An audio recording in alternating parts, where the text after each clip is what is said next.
Hello everyone. Today we are going to discuss about confocal microscope. तो सबसे पहले ये जान लो कि कॉन्फोकल माइक्रोस्कोप में होता क्या है। कॉन्फोकल माइक्रोस्कोप में हमें डार्क बैकग्राउंड के ऊपर ब्राइट इमेज देखने को मिलती है। तो देखो कैसे होता है, क्या क्या इसका स्ट्रक्चर होता है, कैसे लाइट ट्रांसमिट होती है, वो सब हम डिटेल में डिस्कस करेंगे। तो सबसे पहले देखो, ये फ्लोरेसेंस माइक्रोस्कोप का ही एक एडवांस्ड टाइप होता है।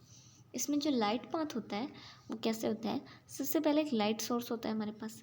लाइट सोर्स से लाइट जाती है एक्साइटेशन अपर्चर के पास। एक्साइटेशन अपर्चर से फिर जाएगी डाइकोरिक मिरर के पास। डाइकोरिक मिरर से जाएगी objective lens, then sample, then फिर से सैंपल से ऑब्जेक्टिव लेंस के पास, देन फिर डाइकोरिक मिरर से होते हुए emission pin hole, then ocular lens और फिर डिटेक्टर के पास। तो चलिए पूरा डिटेल स्टडी करते हैं कि क्या कैसे होता है, पिन होल क्या है। सबसे पहले ये देखते हैं।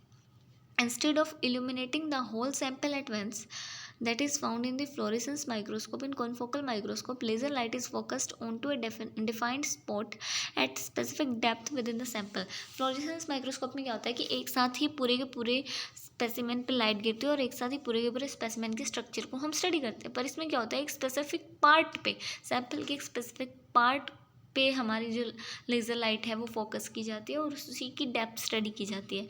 इसमें क्या होता है, this results in the emission of fluorescent light at exactly this particular point. A pinhole cuts off signal that are out of the focus, hence allowing only the fluorescent signals from the illuminating spot to enter the light detector. तो जो हमारा ये pin hole होता है, इसका यही काम होता है कि जो भी स्पेसिफिक पॉइंट है जहाँ पे भी हमें पूरी की पूरी लेज़र लाइट को फॉल करना है, वहाँ पे एक पॉइंट पे ये उसको फोकस करता है और उसी की, ताकि हम उसी एक स्पेसिफिक स्पॉट की स्टडी कर सकें, उसके स्ट्रक्चर के बारे में पता लगा सकें। इसके बाद कहता है कि 3D इमेज मिलती है। इसमें क्या होता है, कॉन्फोकल माइक्रोस्कोप जो है पहले डेप्थ कितनी है सैंपल की उसको स्कैन करेगा। उसके बाद क्या होता है, this produce numerous high resolution 2D image at various depth. तो डेप्थ तक 2D इमेज मिल जाती है इससे हमें, which can be constructed later into the 3D image by using Z stack software. फिर क्या करते हैं, इससे हमें 2D मिल गई, डेप्थ की स्टडी करेगा 2D इमेज मिल जाएगी, फिर जेडस्टेक सॉफ्टवेयर का यूज़ करके हमें 3D इमेज देखने को मिलती है। ठीक है, आगे बोलते हैं, इसमें जो लाइट सोर्स होता है वो हमारा लेज़र होता है। इसका जो एक्साइटेशन अपर्चर है वो एक स्पेसिफिक वेवलेंथ को क्या करेगा, सिलेक्ट करेगा लाइट सोर्स से, और pinhole transmit a light to be focused precisely. फिर जो डाइकोरिक मिरर होता है वो स्पेसिफिक वेवलेंथ को ऑब्जेक्टिव लेंस तक ट्रांसमिट कराता है। ऑब्जेक्टिव लेंस क्या करता है, ये जो हमारे इसके ऊपर जो लाइट रेज आई हैं उसको आगे सैंपल तक डालेगा और सैंपल से फिर वापस इसी से ऑब्जेक्टिव लेंस होते हुए डाइकोरिक से होते हुए लाइट एमिजन पिन होल तक जाती है।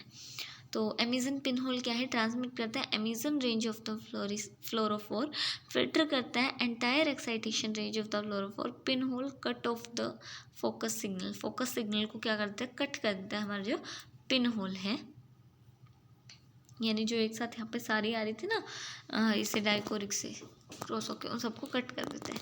ओक्यूलर लेंस एमिट करता है लाइट को, emitted light is focused to the detector by the ocular lens. Sorry, ocular lens का काम क्या होता है कि जो एमिटेड लाइट आई है उसको ओक्यूलर लेंस से ट्रांसमिट, मतलब ओक्यूलर लेंस से जब वो जाती है तो उसको डिटेक्टर तक पहुँचाने का इसका काम रहता है। ओक्यूलर लेंस का काम है डिटेक्टर तक फोकस करवाना लाइट को। फिर मैंने बताया था पहले ही कि ब्राइट इमेज बनती है डार्क बैकग्राउंड में। इसके एडवांटेजेस क्या हैं कि ये डायनेमिक बिहेवियर को स्टडी करता है लिविंग सेल के, सेंसिटिविटी बहुत ज़्यादा है, स्पेसिफिसिटी ज़्यादा है, different molecule can be stained with different colour, hence allow multiple molecules to be tracked simultaneously. यानी कि अलग अलग मॉलिक्यूल को अलग अलग कलर से हम क्या कर सकते हैं, स्टेन कर सकते हैं, जिससे हम डिफरेंट मॉलिक्यूल्स को इजीली डिफ्रेंशिएट कर सकते हैं एक स्ट्रक्चर के अंदर। विट्रो और वीवो इमेजिंग दोनों में यूज़ कर सकते हैं।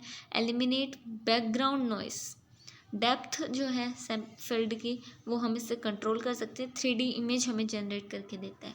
लिमिटेशन क्या है कि फोटो ब्लीचिंग, यानी कि फ्लोरोफोर्स जो है उनके एबिलिटी को लूज़ कर देते हैं फ्लोरेसेंस की। फोटोटॉक्सिसिटी होती है, यानी कि सेल में टॉक्सिक इफेक्ट्स को लेके आते हैं ये।